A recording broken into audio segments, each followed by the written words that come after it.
Family is really your foundation. Like, it's really fundamental in who you are as a person. You know, if you have a positive environment growing up, then more than likely you're going to be a positive person. But if you have turmoil and you know, everything in the house is, you know, gone array, then obviously you're going to have a harder time coming up. It's not to say that you can't be successful if your family is not the strongest unit, but it'll be a lot harder, I think. So I guess your family really is, it has a huge effect on who you are and what you could become.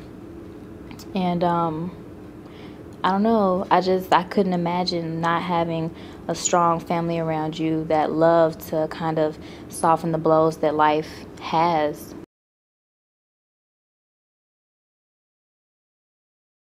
Well, your family really is your support system. Those are like the few people on earth that you have to learn to deal with, and they have to learn to deal with you.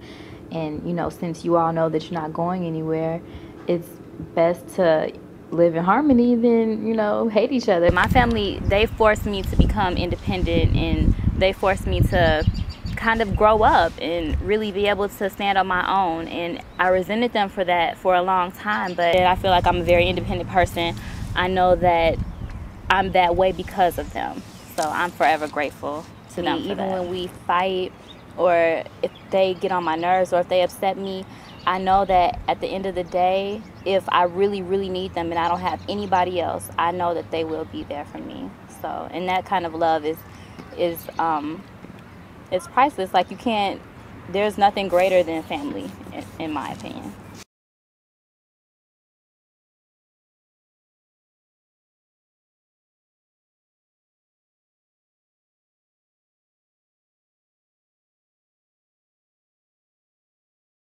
I know that without them, I would be lost. Even in the worst of times, even when they drive me crazy, I could not imagine not having them around. Even, you know, when my mom like stresses me out to no end, if I got a phone call and I was told that, you know, something had happened to her, I don't know, my heart would stop. And I just couldn't imagine not having those core figures in my life, like, to always turn to if I needed them. My relationship with my grandfather was wonderful. My grandfather really instilled in us the value of education. I know that he graduated from high school, but he spent most of his life working in a factory, and he always emphasized for us like the importance of getting the best possible grades and going to college. And he had nicknames for everybody, for all the grandkids, and he used to call me his brain. So I would come over and he'd be like, "Hi, my brain." So like, everybody made fun of me and called me a nerd, but my grandfather, I knew that he meant it in the best way. So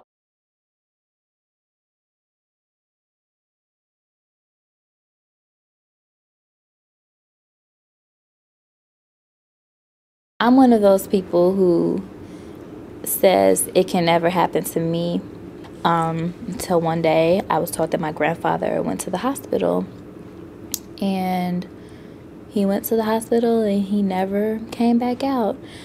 And it was just it was really unexpected. It was a huge shock to everybody. We were all blown away, and it was a tremendous loss having him be gone like that. I mean, it was one day we were all hanging out over at the house, and then the next day he's in the hospital, and a month later he's dead.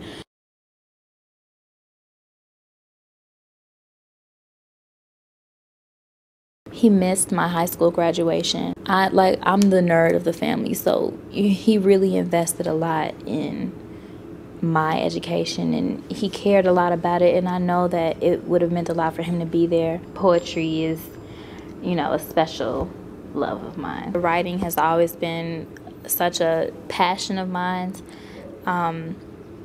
My family has supported me always in my writing. They will always want to listen to my poems and my stories and everything. Especially my grandfather, he was so encouraging. I would read the stupidest poems to them, and they would think that they were amazing. And really praised me, and that gave me the confidence and the courage to continue to write, because I'm sure that, if they had said to me, oh, that's stupid, that I would have stopped. But I continued, and I got better over time. So yeah, my family, they really, I don't know, they really propelled me, and they really made me feel like maybe I am good at this, maybe I can do it. I was given an assignment in class my senior year in AP English, and we had to write poems about something special that happened in our lives. And I wrote about my grandfather's funeral because it was such a defining moment for me. And I read the poem aloud in class, and it was really hard for me not to break down and cry. And I was so touched because after I'd read the poem, I looked up, and there were several of my classmates who were teared up, and, the class was silent. And on one hand, I was, sad because I'm like, oh man, I messed up like the mood of the day or whatever, like everyone is upset now. But on the other hand, I was like, my words have the power to affect other people's emotions. And that was when I realized, like, this is truly something that I feel in my heart that I want to pursue. And I would never have even had the courage to do that if it weren't for my family and for my grandfather.